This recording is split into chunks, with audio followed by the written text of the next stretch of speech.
Picture this. It's a warm summer evening in Indianapolis, Indiana. The streets outside Gainbridge Fieldhouse are normally buzzing. Fans in gold and navy blue jerseys are everywhere. The energy is electric. People are laughing, taking photos, wearing number 22 on their backs like it's a badge of honor. Hot dog vendors are calling out. Scalpers are whispering deals in the shadows. The smell of popcorn drifts through the air. And somewhere inside that arena, under the bright lights, a young woman with a ponytail is about to do something that nobody in women's basketball has ever done before. But tonight is different. Tonight, the arena is quieter than it should be. The seats that would normally be sold out months in advance still have tickets available. Hundreds of them, maybe thousands. And instead of fans rushing to get inside, some of them are sitting at home on purpose, staring at their phones, firing off messages on social media, saying two words over and over again. Boycott, boycott, boycott. What happened? How did we get here? How did a sport that was riding the biggest wave in its entire history, more viewers, more fans, more money, more everything, suddenly find itself in the middle of one of the most passionate fan uprisings it has ever seen? To understand all of that, you need to go back, way back, not just to last Wednesday's game, not just to this season. You need to go back to the very beginning of a story that has been building for years. A story about one extraordinary young woman, a league that wasn't ready for what she brought, a fan base that fell head over heels in love, and a single night, a single moment, where a fist connected with a throat, a referee looked away, and something inside millions of people just snapped. This is that story, and we're going to tell every single part of it. Let's start where all great stories start, at the beginning. Caitlin Clark was born on January 22, 2002, in West Des Moines, Iowa. If you've never been to Iowa, just know that it's the kind of place where high school basketball games fill gymnasiums and people talk about local sports heroes the same way people in other states talk about movie stars. It's a state that loves its athletes fiercely and personally. And from a very young age, it was clear that Caitlin Clark was something different.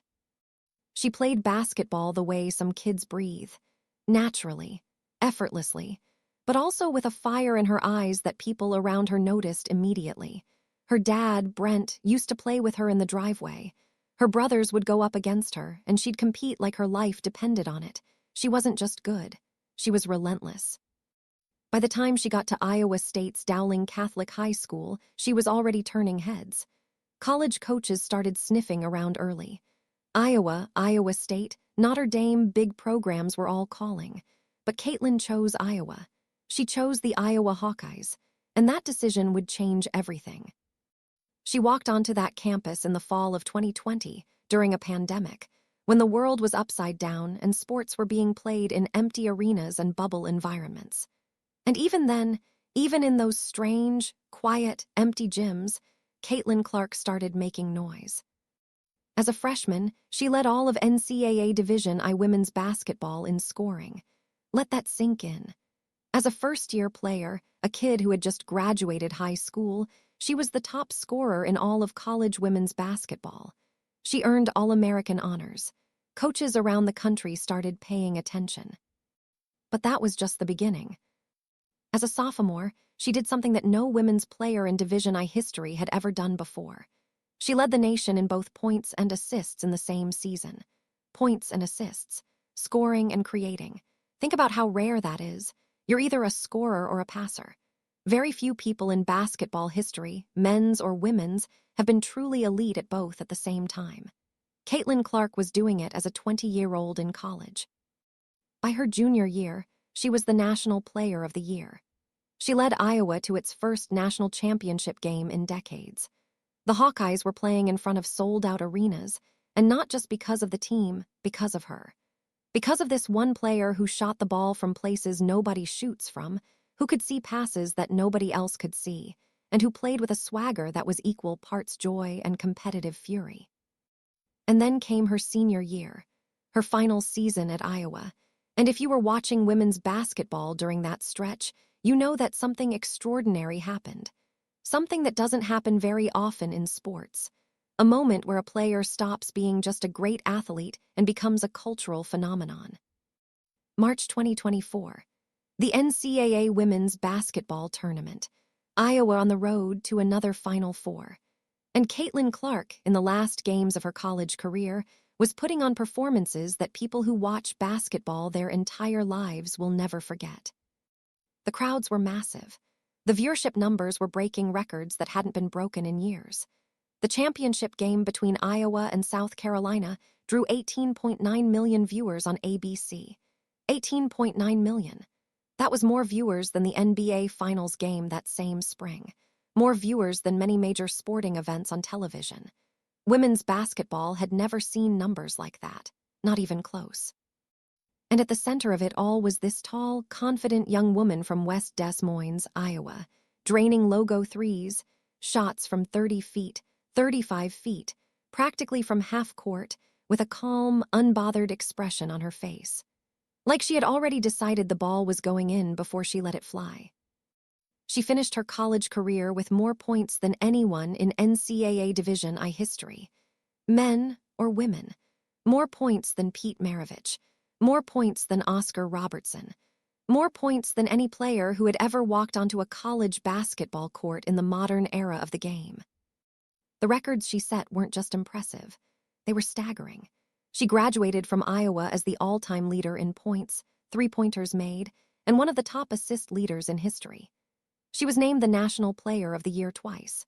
She led Iowa to 2 national championship games. She turned women's college basketball from a niche sport that casual fans occasionally checked in on during March Madness into a full-blown national obsession. Iowa's Carver Hawkeye Arena sold out every single game. Road games sold out too. Teams in other conferences started moving venues to bigger arenas because they knew Caitlin Clark was coming to town and they could sell more tickets. Her jersey was the top-selling basketball jersey in the country, men's or women's, behind only Steph Curry. Think about that. A college women's basketball player with a jersey that sold better than LeBron James, better than Kevin Durant, better than almost every NBA player in the country. Just Steph ahead of her. That's not a sports story anymore. That's a cultural story. And then came April 15, 2024. The day everything changed again. The day Caitlin Clark's college career officially ended and her professional career officially began. The 2024 WNBA Draft. The draft was held in Brooklyn, New York, and for the first time in a long time, maybe ever, people who don't follow the WNBA at all were tuning in just to watch this one moment. The first overall pick. Nobody in the room doubted who it would be. The Indiana Fever had the first pick, and Indiana had been bad, really bad for a few years. Just 13 wins the season before. A team that was struggling to find its identity, struggling to win games, struggling to fill seats. All of that was about to change. When Caitlin Clark walked across that stage in her emerald green suit, and the commissioner called her name as the #1 overall pick in the 2024 WNBA draft, something shifted in the air.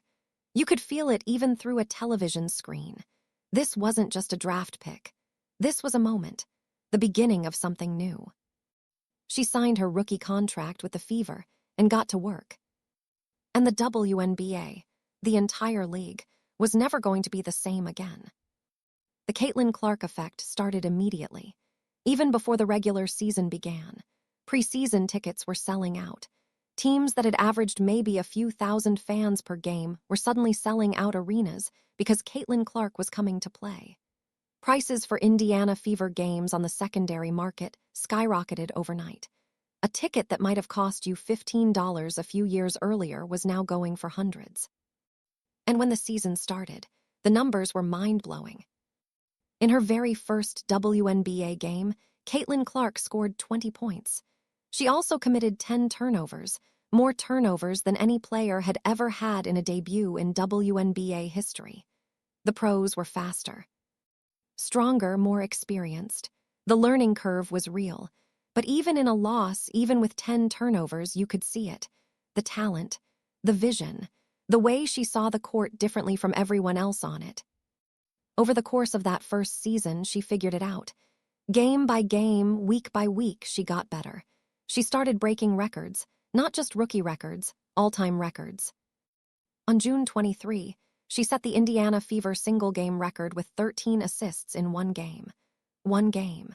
13 times she found an open teammate and delivered the ball exactly where they needed it. On July 6, she became the first WNBA rookie in league history to record a triple-double, double digits in points, rebounds, and assists. She did it in just her 22nd career game. And then she did it again. On July 17, she set the WNBA single-game assists record with 19 assists in one game. 19. That broke a record that had stood since Courtney Vandersloot set it years earlier. 19 assists. In one game. She basically scored or assisted on 66 points by herself in that contest. A number that broke Diana Taurasi's record for points produced in a game, which had stood since 2006. She became the fastest player in WNBA history to break the record for career assists in a season. She shattered the rookie record for assists, set it at 337, which was 113 more assists than the previous rookie record. To put that in perspective, she didn't just break the record. She destroyed it. She ran away from it so fast that the old record couldn't even see her anymore. She made 122 three-pointers in her rookie season, a rookie record. She scored 769 points as a rookie record. She was the second WNBA or NBA rookie ever behind only Michael Jordan to average at least 18 points, 5 rebounds, 8.5 assists, 2 steals, and 1 block in a first playoff series. Behind only Michael Jordan. At the end of the season, she was unanimously named the WNBA Rookie of the Year. Not a single voter left her off the ballot. Not a single person who watched women's basketball that summer could look at what she did and say anything other than, "This is special. This is historic. This is once in a generation." The Indiana Fever went from 13 wins the year before to 20 wins in Caitlin Clark's first season. They made the playoffs for the first time since 2016. Attendance at Gainbridge Fieldhouse went from something the league barely talked about to one of the best in the entire WNBA.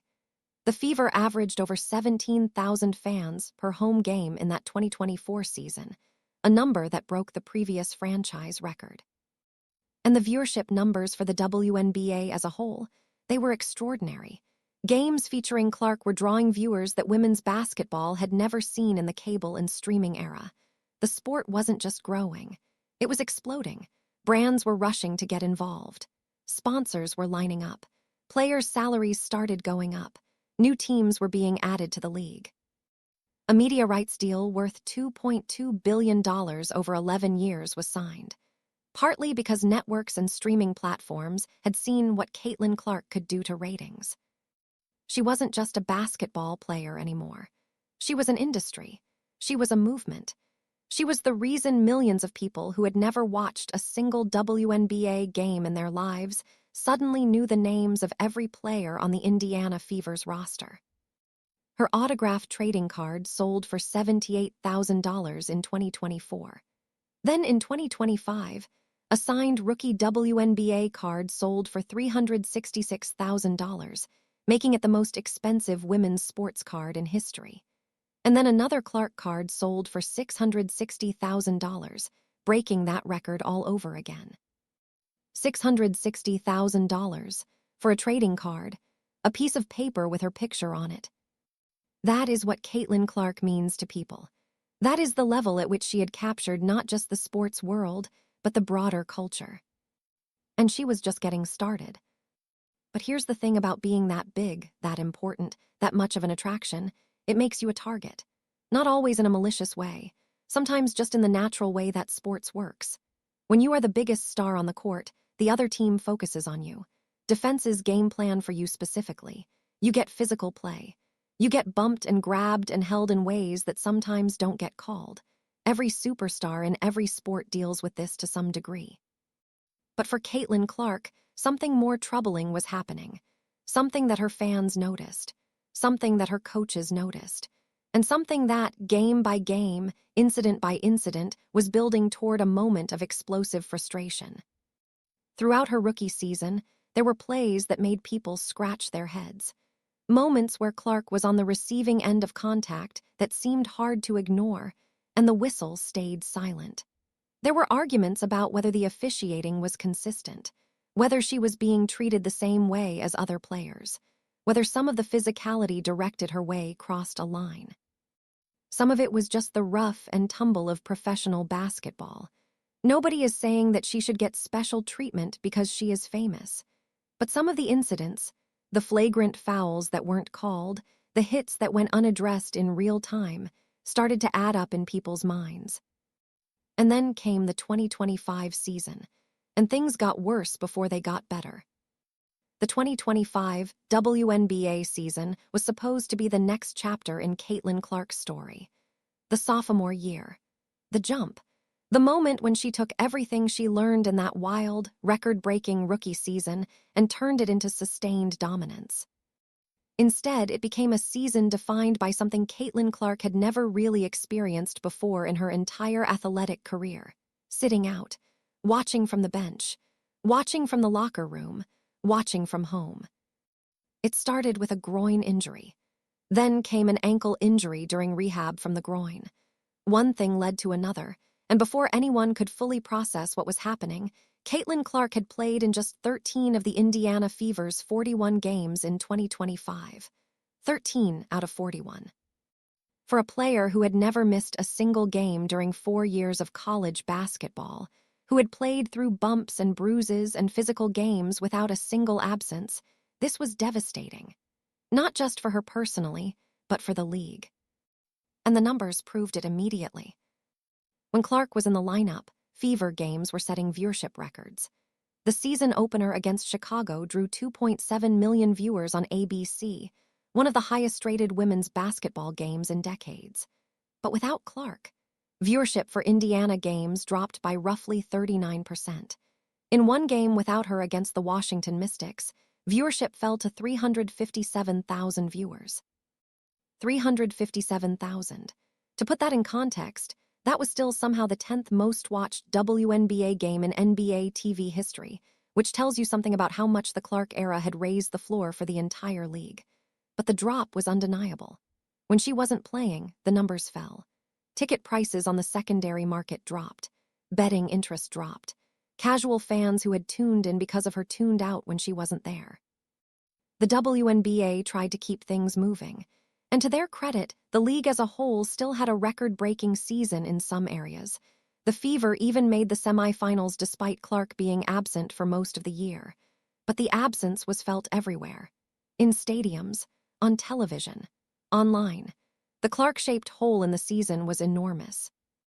And all that frustration, all that anxiety, all that desperate hope that she would return and stay healthy, was stored up in the hearts and minds of millions of fans who called themselves her supporters, built up like water behind a dam, waiting for something to crack it open.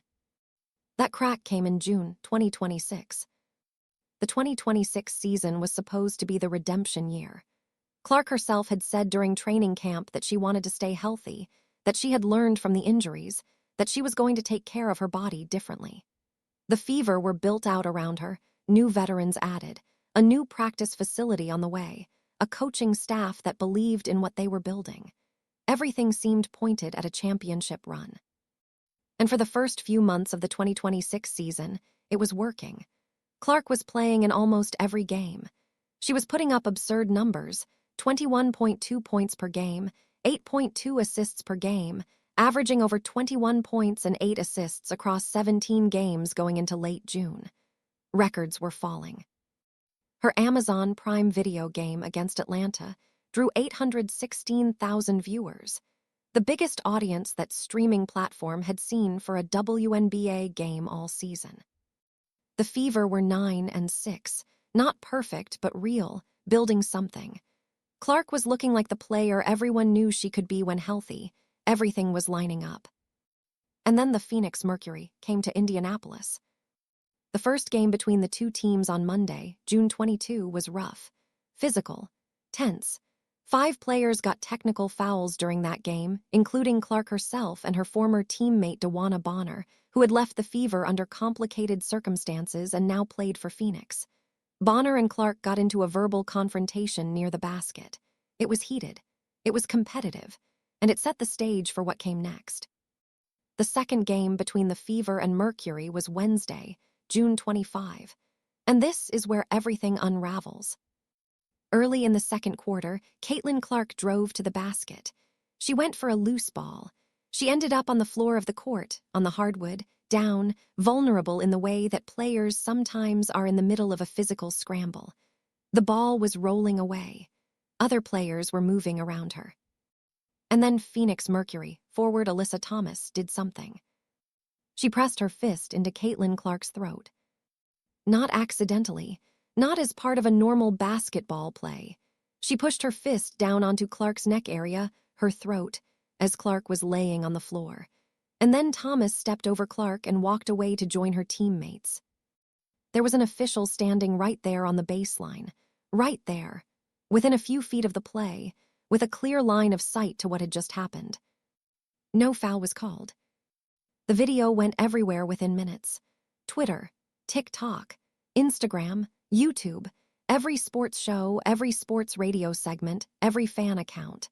People watched Alyssa Thomas press her fist into Caitlin Clark's throat, watched the referee standing right there do absolutely nothing, and the reaction was immediate and ferocious. Dave Portnoy, the founder of Barstool Sports, posted the video with the caption, "What are we even doing here? Brutal cheap shot." Fans were furious, not just Clark fans. Basketball fans in general were looking at this play and struggling to understand how it didn't draw a single whistle. How an official standing on the baseline, with a direct view of a player pressing their fist into another player's throat, could look at that and decide there was nothing to call. Things got worse as the game went on.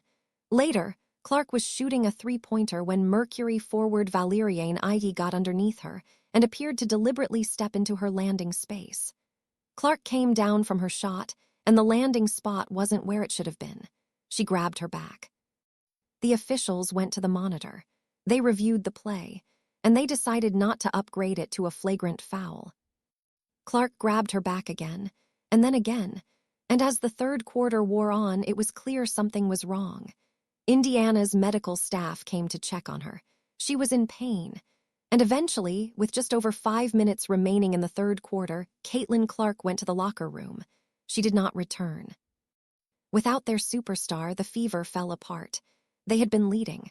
The Mercury rallied. Phoenix won the game 111-109. The Fever's lead, the momentum they had built, was gone. And their biggest star was somewhere in the locker room, hurting. In the post-game press conference, Fever head coach Stephanie White was not calm. She was direct. She was frustrated. And she said things that captured exactly what millions of people watching at home were feeling. "Absolutely disrespectful," she said. "We spent all off-season looking at officiating, and I still say the one thing that we keep asking for is consistency. She is not called the same way as everybody else is called. The fist in the throat is crazy. It's crazy. It's dangerous." She continued, "When you have these things continue to happen time and time and time again, eventually it gets frustrating." And then she added, "And number two, you're aware of what happened 2 nights ago, and that still happens. Absolutely unacceptable. Absolutely unacceptable." Coach White's words hit hard, because she wasn't just venting. She was identifying a pattern. She was saying what many people had been saying for months, for years, in less polished terms, that there is something inconsistent about the way Caitlin Clark is officiated. That when she gets hit, when she gets fouled, when she gets knocked down, the whistles are slow to come, or they don't come at all. And that this inconsistency has real consequences, real physical consequences. The day after the game, the WNBA did act. The league reviewed the play involving Alyssa Thomas and issued a ruling. Thomas received a flagrant foul too, the most serious flagrant foul category, and was suspended for 1 game. The league said she had recklessly made contact with her fist to the throat area of Caitlin Clark. They called it a non-basketball act. It was the right call, but it came too late to matter for that game. It came after Clark was already hurting, after the Fever had already lost, after the damage was already done. Fever President Kelly Crosskopf issued a statement. "Player safety should be paramount in our league. We appreciate the WNBA's review of last night's incident and the action taken. Right now, our focus is on Caitlin and our entire team as we prepare for Saturday." Saturday, the upcoming game against the Los Angeles Sparks. That was the next game on the schedule. Indiana Fever versus Los Angeles Sparks at Gainbridge Fieldhouse on a Saturday night in late June, broadcast on CBS in primetime. The kind of game that the league had circled on the calendar. A nationally televised primetime showcase. Thousands of tickets sold. Fans with plans, with jerseys, with their kids ready for a night at the arena. And on Friday, June 26, Fever head coach Stephanie White stood in front of reporters and told them, Caitlin Clark will not play Saturday. She's out. She has no timeline for return. No indication of when she might be back. They're going to use the time off. Indiana has almost a week off after Saturday before their next game to get her treatment and get her healthy. She's out, indefinitely. Now, here's where we get to the boycott. Because when that news hit social media, something that had been simmering for a long time boiled over in an instant. The fans, the millions of people who had fallen in love with Caitlin Clark, who had discovered women's basketball because of her, who had bought tickets and jerseys and followed every game, they had seen enough. They had watched the fist to the throat. They had watched the referee stand there and do nothing. They had watched Clark grab her back, then grab it again, then walk to the locker room in the third quarter. They had watched their team lose, and now they were being told she wasn't going to play Saturday. That the game they had tickets to, the game they had planned around, the game they were excited about, was going to happen without the person who made it worth watching to them. And they were done. Social media erupted. Not in a small, niche, this will blow over by morning kind of way. In a massive, organized, passionate, this is bigger than one game kind of way. Boycott the WNBA and let the sponsors and TV execs feel the heat, one person wrote. Every Fever and CC fan needs to boycott any game that doesn't include Caitlin Clark and the Indiana Fever. Send emails or tag their sponsors. It's gonna be less than half. I, for one, will not watch any game till Caitlin is back. The only way to create change is to hit them in their pocketbook. Boycott the WNBA. All fans should boycott this clown show and let them play in empty gyms. Caitlin Clark is bigger than this whole league. ACT like it. These weren't fringe voices. These were thousands of fans. Tens of thousands if you counted the likes and shares and retweets. Regular people who had become passionate about women's basketball because of one player, who felt that their connection to the sport, their investment in it, was being disrespected. And here's the thing that made it concrete, that made it real and visible in a way that you couldn't just dismiss. Thousands of tickets for the Saturday Fever versus Sparks game were still available. Not hundreds, thousands. Gainbridge Fieldhouse, which had become one of the most difficult arenas to get tickets into when Caitlin Clark was playing, suddenly had availability everywhere. You could go online right now, in the hours after Clark was ruled out, and find seats. Good seats. Section after section of open availability. The secondary market, which normally would have been driving prices up for a primetime CBS game, was instead flat, or falling. The message was being sent. The fans were following through. They were staying home. They were not buying those tickets. They were making a choice to be absent from the arena in the same way that Caitlin Clark was absent from the arena. And when reporters and commentators pointed out that thousands of tickets were still available for a game that should have been close to sold out, when the empty seats became the story, it felt like validation for the fans who had been calling for this boycott. Because those empty seats weren't an accident, they were a message. Now let's take a step back and really think about what this moment means, what it represents, because it's bigger than one game, it's bigger than one injury, it's bigger than one player. To understand the boycott, you have to understand the relationship between Caitlin Clark and her fans. And that relationship is unlike anything the WNBA has ever seen before. Maybe unlike anything women's sports has ever seen in the modern era. When Caitlin Clark came into the WNBA, she didn't just bring basketball fans with her. She brought people who had never watched professional women's basketball before. People who had followed her at Iowa, who had tuned in for March Madness, who had fallen in love with the way she played and the way she competed. These were new fans, millions of them, who bought into the WNBA because of her, who started caring about women's basketball because of her. And when you're a new fan, when you come to a sport or a league through one specific player, your loyalty is deep and personal in a way that's different from someone who grew up watching the league. You're not just a casual observer. You're emotionally invested. You feel ownership over your experience. You made a choice to care about this thing, and that choice came with expectations. Those fans expected that their star would be protected, that the officials would call the game consistently, that when someone put their fist into Caitlin Clark's throat, a referee standing 5 feet away would blow the whistle. These aren't unreasonable expectations. These are basic expectations that any fan of any sport in any league has. And when those expectations were repeatedly not met, when the fouls weren't called, when Clark kept getting hurt, when the inconsistency became a pattern rather than an isolated incident, those fans felt betrayed. Not just annoyed, not just frustrated, betrayed. Because they had invested in this league. They had given their time and their money and their passion to a product, and they felt like that product was failing their favorite player, and by extension, failing them. So the boycott, when it came, wasn't just about one game. It wasn't just about Saturday's Sparks matchup at Gainbridge Fieldhouse. It was the accumulated frustration of fans who had been watching this situation build and build and build until the fist in the throat finally cracked everything open. It was the fans saying, "We have power here. We are the reason the ratings are up. We are the reason the tickets are expensive. We are the reason the sponsors are paying attention. You need us. And we are going to use that leverage to make a point." But here's where things get more complicated, because not everyone agrees with the boycott, and the people who disagree make some interesting points worth considering.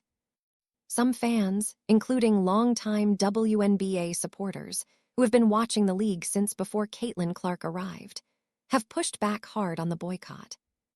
They are not more than 17 in number, one skeptical fan wrote online, suggesting that the boycott was being overblown and wouldn't actually have much impact. "Yes, I want them to stick to their boycott so we can see what the baseline is of Fever fans versus slows," wrote another, using a sarcastic term for casual fans who only show up because of Clark. "I've seen a lot of stupid things in my life, but this is some next-level slowness," said another person reacting to the boycott calls. These responses capture something real. There are genuine WNBA fans who feel protective of the league, who have been watching and caring for years before Caitlin Clark arrived, who feel like the boycott is unfair to the other players. To Kelsey Mitchell, who is one of the best guards in the entire league, and who scored 30 points in that Mercury game without getting nearly as much credit as she deserved. To Aaliyah Boston, who has been an all-star caliber player for years. To all the other Fever players who still show up every night, who still compete, who still deserve crowds and attention. And there's a reasonable argument that boycotting the game hurts those players more than it hurts the league itself. The team still has to practice. The players still get paid for now, but the atmosphere suffers. The experience suffers. The message that gets sent to the players who aren't Caitlin Clark is, "We don't care about you without her. We were never really here for you." That's a complicated message to send. A complicated thing to do to athletes who have dedicated their lives to the sport. There's also the question of whether the boycott will actually work. The WNBA's broadcast schedule has already been locked in. Sponsorship deals have already been signed. One quiet Saturday night at Gainbridge Fieldhouse, even a dramatically quiet one, isn't going to undo the massive media rights deal, isn't going to crash the network numbers, isn't going to send the league into crisis. The WNBA is in a stronger position than it has ever been. Even with Clark injured, even with fans upset, the foundations that have been built over the last 2 years are real and solid. The 2025 season, despite Clark missing more than half of it, still broke viewership records, still set attendance records in some categories, still signed the biggest media deal in the league's history. The league is bigger and more financially stable than it has ever been. So can a one-game boycott actually move the needle? Maybe not, but that might not be the point. Sometimes a boycott isn't really about whether it works in the immediate, practical sense. Sometimes it's about something deeper. about people drawing a line and saying, "This is where we stand. This is what we believe. We will show you, in the only language that sports organizations sometimes understand, the language of empty seats and falling ratings, that we are serious." And whether you agree with the boycott or not, whether you think the fans are being reasonable or unreasonable, whether you think Caitlin Clark's fans are loyal and passionate or spoiled and demanding, you cannot look at thousands of available tickets for a primetime CBS game and pretend nothing is happening. Something is happening, something significant, and it deserves to be understood, not just dismissed. Let's think about the physicality question for a moment, because that's really at the heart of this. That's the core issue that the boycott is responding to. Caitlin Clark has, throughout her career, faced scrutiny over how she is officiated. And this is a genuinely complicated topic with reasonable people on both sides. On one side, Clark is a 6-foot guard who plays an aggressive, high-usage style. She has the ball in her hands more than almost anyone else on the floor. She drives to the basket. She takes contact. She plays physical minutes. Some of the hits she takes are just basketball, tough, physical basketball, but basketball nonetheless. And some of the calls she feels she deserves are genuinely borderline. The game is physical at the professional level. Referees make mistakes. That's true for every player in every sport. On the other side, the pattern of incidents involving Clark that don't draw whistles is hard to ignore when you watch them all together. And coaches have said it publicly. Her coach has said publicly, more than once, that she is not called the same way as other players, that there is an inconsistency, that the physicality directed at her sometimes crosses a line that would be called against other players in the league. And when you add in the specific incident of the fist to the throat, which was not borderline at all, which was called a non-basketball act by the league itself after they reviewed it, the frustration of the fans starts to feel grounded in something real, not just emotional fandom. The WNBA did the right thing in suspending Alyssa Thomas. The league said the contact was reckless. They used the strongest penalty available. But the question the fans are asking is, why did the referee on the baseline not call that foul in real time? Why was it allowed to continue? Why did Clark have to take that fist to the throat, grab her back 2 separate times in the next few possessions, and eventually leave the game before anyone in authority stepped in? Those are legitimate questions, and they don't have easy answers. Let's also look at the bigger picture of what's at stake here, because the stakes are genuinely enormous. The WNBA is at an inflection point, not just because of Caitlin Clark, but with her as the centerpiece of the moment. The league signed an 11-year, $2.2 billion media rights deal. They are expanding, new teams, new cities, new markets. NBC Sports is coming in as a broadcast partner alongside ESPN. Amazon Prime is in. The money flowing into the league is at levels it has never seen before. And all of that growth, all of that investment, all of that attention is tied, in significant part, to the presence and health of Caitlin Clark. Not entirely. The league has other stars. Angel Reese in Atlanta is a marketing phenomenon. Paige Buchers came into the league in 2025 and immediately showed why she was the next great player. Ajah Wilson in Las Vegas is arguably the best player in the world at her position. There is genuine talent across the league that can carry viewership. But Clark is different. The numbers have proven it over and over again. When she plays, the numbers go up dramatically. When she doesn't play, they drop. The broadcasters know it. The advertisers know it. The league officials know it. When ESPN executive Susie Piotrkowski said that Clark is a gateway drug for some people to women's sports, she was being honest about the reality of who Clark is and what she means to the WNBA's growth. So when Clark gets hurt, when she's taken out of games by injuries, some of which come in the context of plays that don't get called, the whole financial structure of the league's growth feels threatened. Not to the point of crisis, but enough to make everyone nervous.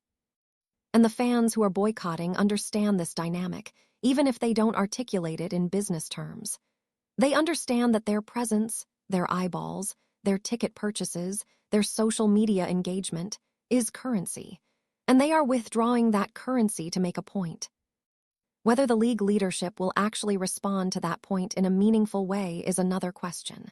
The WNBA's officiating has been under scrutiny for years, and improving it is genuinely difficult.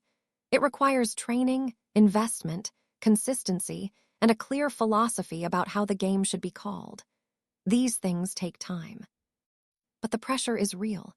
And the boycott, even if it doesn't empty the arena entirely, even if the games go on and the ratings don't crater on a single Saturday night, adds to that pressure. It is one more data point that the league has to reckon with as it figures out how to keep its fastest-growing fan base engaged and loyal through difficult moments. Now let's think about Caitlin Clark herself for a moment.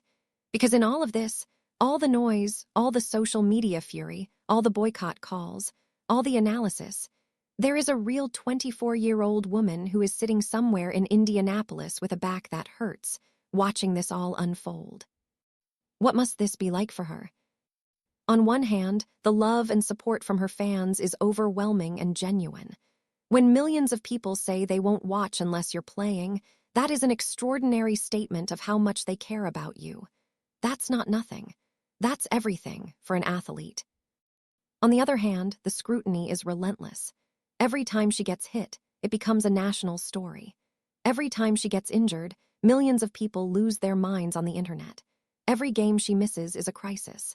Every comeback is a spectacle. The expectations placed on her are impossible, superhuman, and she has to carry all of that weight while also just trying to be a basketball player, while also just trying to stay healthy, while also trying to lead a team through a season. Clark has historically been measured and thoughtful in her public statements about the physical play she faces. She has acknowledged it without making it a constant crusade. She has trusted the league to do the right thing in most cases. After incidents have been reviewed, she has accepted the outcomes. She is, by all accounts, a professional in the way she conducts herself. But even professionals have limits. Even the most composed athlete, when they get a fist pressed into their throat on the floor of a basketball court, and the referee standing 5 feet away does nothing, even then, something has to give. The question for the rest of this 2026 season is, can Clark stay healthy? Can the league protect her better than it has? Can the officiating get more consistent? And can the fans, the passionate, intense, deeply invested fans who have been with her through all of this, maintain their enthusiasm for the league even when she's not on the court? Those are the questions that will shape the rest of the season, the rest of the year, maybe the rest of the decade for the WNBA. Let's talk about what happens next, because the story doesn't end here. It never ends with an injury announcement and a social media storm. It always continues. Indiana has a break in the schedule after Saturday's Sparks game, almost a week off because the WNBA is pausing for the Commissioner's Cup Championship. That gives Clark time to rest, to get treatment, to let the back settle down and heal. Coach White said they're going to take this time to be smart about her recovery, to play what she called the long game. The hope, and it is very much a hope at this point, with no specific timeline given, is that Clark comes back for the Fever's next game on July 5 against the defending champion Las Vegas Aces. That would be a massive game, an enormous game. The kind of game that, if Clark is healthy and playing, would draw enormous viewership and remind everyone exactly what they've been missing. If she's back for that game, the boycott fades into the background of the season. The fans come back. The ticket prices go back up. The ratings numbers return to where they were. The narrative shifts from Caitlin Clark is being protected from an unsafe game to Caitlin Clark is back and she's amazing. If she's not back, if the back issue is more serious than initially hoped, if she misses more time, then the boycott energy could grow, could become something more sustained, could become a longer, louder statement from a fan base that feels like it has been pushed too far. That's the knife's edge the league is walking right now. There is also the question of Alyssa Thomas, of what her one-game suspension says and doesn't say. A one-game suspension for pressing your fist into another player's throat, for a play that the league itself called a non-basketball act, is not an overwhelming deterrent. It is a statement. It is the league saying, we saw what you did and we're not okay with it. But it is not a multi-game suspension.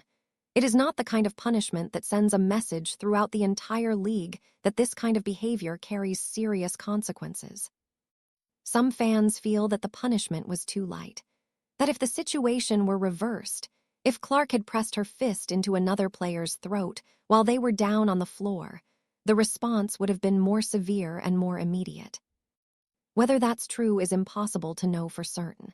What is true is that the perception matters. And the perception among Clark's fans is that she is not protected the way other star players are protected. That perception, regardless of whether it is fully accurate in every specific instance, drives the outrage, drives the boycott, drives the energy that fills social media every time she gets hurt. Perception, in sports, is often as powerful as reality. Let's also think about the longer arc of this story, because we are at a moment in women's basketball that is genuinely historic, not just for the WNBA, but for the entire landscape of women's sports. For the first time in a very long time, maybe ever in the modern era, women's sports are commanding serious mainstream attention in the United States, not as a novelty, not as, oh, isn't this nice, but as a real, legitimate, commercially viable, culturally significant part of the sports landscape. Women's basketball in particular is at the center of this. The audiences, the investments, the media deals, the player profiles, the endorsements, the trading cards selling for hundreds of thousands of dollars, the social media followings that rival or exceed those of established NBA players. All of it is new. All of it is extraordinary. All of it represents a shift in how American culture thinks about women athletes. And Caitlin Clark is the face of that shift. Not the only face, but the biggest face, the most visible face, the face that casual sports fans most easily recognize. When something goes wrong with her, when she gets hurt, when she gets knocked down and the referee doesn't call it, when her fans feel like she's not being protected, it's not just a sports story. It becomes a conversation about fairness, about respect, about whether the growth of women's sports is being taken seriously by the institutions that are supposed to steward it. That's a heavy conversation, one that goes way beyond basketball. And it's partly why this boycott, this moment, feels like more than just fans being upset that their favorite player can't play Saturday. It feels like a reckoning. Now, think about those thousands of unsold tickets for the Saturday game. Sit with that image for a moment. Gainbridge Fieldhouse is a beautiful arena. It seats close to 18,000 people for basketball. On the nights when Caitlin Clark is playing and healthy, and truly on, putting up 25 points and 10 assists, and hitting logo threes in the fourth quarter, that place is alive in a way that is genuinely moving to experience. The energy from the crowd, the noise, the electricity in the air when she does something extraordinary. It's the kind of sporting atmosphere that reminds you why sports matter, why we love them, why we keep showing up. And now those seats sit empty. Not all of them. The game will still happen. Other fans will still come. Kelsey Mitchell and Aaliyah Boston and Sophie Cunningham and the rest of the Fever will still take the floor and compete. The Lowe's Angels Sparks will come to Indianapolis and play hard. Basketball will be played. But the meaning of those empty seats is louder than the game itself. Those seats represent a choice. Thousands of choices made by individual people to stay home, to send a message, to say, we were here for something, and if that something isn't present, neither are we. You can agree with that choice or disagree with it. You can think it's the right statement to make or the wrong one. You can think these fans are loyal heroes or fair-weather supporters who were never really in it for the game itself. But you can't look at those empty seats and pretend they don't mean something. They mean everything. They mean that a young woman from West Des Moines, Iowa, has so completely captured the hearts and minds of so many people that her absence physically empties an arena. That is an astonishing thing. That is the kind of star power that comes along once in a generation, if you're lucky. The kind that doesn't just change the team it plays for, or the league it plays in, but changes the entire conversation around the sport. Caitlin Clark has done that, and the empty seats on a Saturday night in Indianapolis are proof of it. Here's the part of the story that nobody quite says out loud, but that sits underneath all of it like a quiet hum. The WNBA needs Caitlin Clark. Desperately. Not in a fragile way, the league's foundations are stronger than they have ever been, and they would survive and eventually thrive even without her. But in an immediate, right-now way that is undeniable. The media rights deal that was signed, the one worth more than $2 billion, was signed in a world where Caitlin Clark exists, where she is healthy and playing and drawing viewers and selling tickets and driving all the metrics that networks and advertisers care about. The deal was made with that world in mind. If she keeps getting hurt, if the fans keep drifting away when she's not playing, if the boycotts become a regular feature rather than a one-time protest, if the perception that the league doesn't properly protect its biggest star solidifies into conventional wisdom among casual fans, then something fundamental starts to crack. Not immediately, not catastrophically, but incrementally in the way that lost confidence always works, one game at a time, one unsold ticket at a time, one viewer choosing to watch something else at a time. The league's leadership knows this. That's why the statement from the Fever's president mentioned player safety prominently. That's why the league moved quickly to suspend Thomas rather than letting the review drag on. That's why every action taken in the aftermath of the Mercury game was calibrated to show that the league takes this seriously. But knowing something and fixing it are different things. Issuing a suspension and changing the culture of officiating are different things. Making a statement and creating real, lasting change in how the game is called, in what gets whistled, and what doesn't, that is hard, grinding, unglamorous work that happens far from the cameras and the social media storms. And meanwhile, the fans are watching. The fans are counting. The fans are making decisions about whether to invest their time and their money and their passion in this league. And right now, in this moment, on this Saturday in June 2026, some of those fans have made a decision. They're staying home. There's one more thing worth talking about before we bring this story to a close.